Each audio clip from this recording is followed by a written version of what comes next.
It took about a year. We really rose quickly. You know, we were buying a lot of American import records. Right. You know, Solomon Burke, Don Covey, Wow. music that nobody else was doing. Wow, so you had quite a repertoire. Yeah, yeah. So I think we stopped playing sort of poppy things that people knew.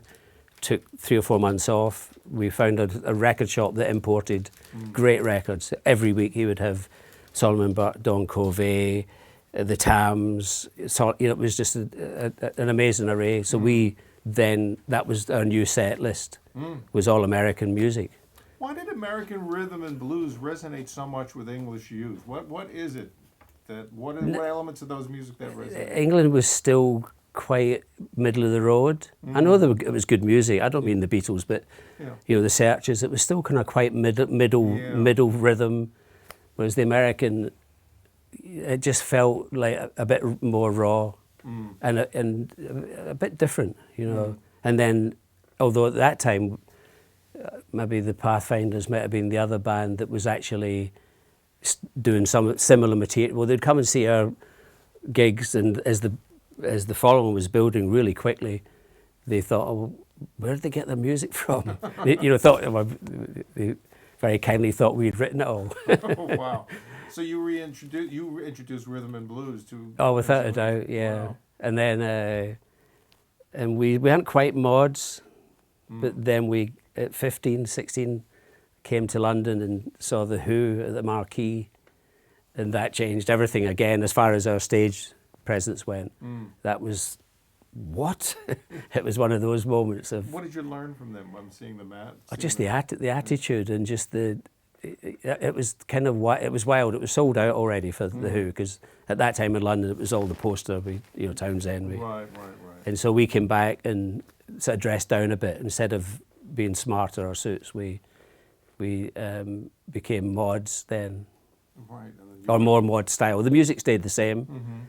And of course, The Who, they were doing Seven Son, so that's what, you know, turned me on to Mose Allison. Oh, okay. I sort of thought, right. Where's this song?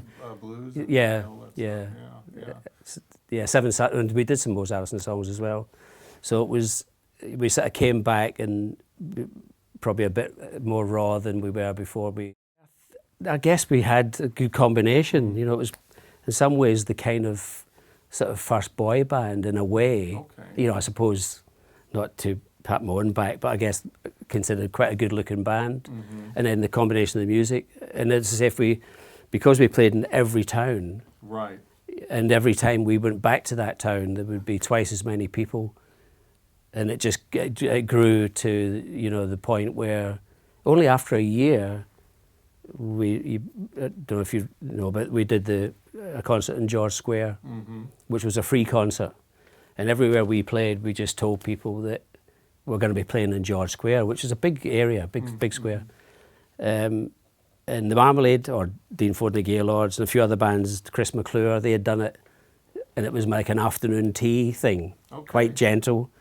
And then when the Beatstalkers did it, it went from hundreds of people to thousands of people turning up. Wow. And then by the time we got, our manager's office was just across the river, across the Clyde. So by the time we got there, the whole square was full, and they estimated 7,000 people were there. And then we were friends with the Tongs, famous Glasgow gang, a very tough gang. Because there's another gang in Glasgow called the Fleet that didn't like us, so we became friends with the Tongs by chance, really. So they were our bouncers. We would usually take them in the van to you know, just as our protection. So we had the Tongs at the front of the stage, and two policemen, one at each side. And we needed the Tongs because sometimes the Fleet would try and attack us, so we needed them. They brandished all sorts of instruments. And so really, by the time it came to the second number, more police turned up and said, this stage is going to collapse because everyone's now coming forward. And then the police and the Lord Mayor came, you know, the offices of the Lord Mayor were just across the square. They came out and said, you have to stop. The stage is going to collapse. And then mounted police turned up. And I remember there was a helicopter. We presumed it was a a newsreel. Never ever got a hold of the footage. And then they stopped the concert. A drummer went, two of us went on the back of mounted police to the city chambers, and then everybody just ran to the city chambers, and all the traffic was stopped. So then it was kind of front page news. Then it was, who are the Beatstalkers? Who's this? What's this phenomenon? And so from that day onwards, everywhere we played was sold out, and kind of riots. And even if we came to London to do our first single, 2,000 fans took over Central Station on the rails, and even the chief of police found out where we were in London. Glasgow chief of police said, when you come back to Glasgow, we're going to stop the train outside the station and get you off, because we don't want fans all over the rails again. Next time, leave from Glasgow Airport, which the same thing happened in Glasgow Airport. Amazing. Fans were running underneath the wheels of the planes to stop the plane taking off. It was really insane. But obviously, we were very much thinking this is fantastic. What are some of your favorite Beatstalkers recordings? Little Boy. We came to London. When we came to London, when we saw The Who, we also saw the Action London band, and they had written this song A Little Boy, which was more rocky, a bit more psychedelic. So Little Boy, everybody's talking about My Baby, the first single. Obviously we enjoyed doing that.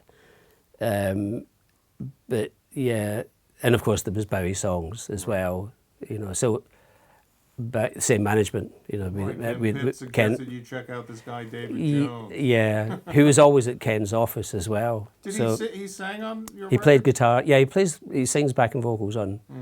But he was going through his Anthony Newley stage.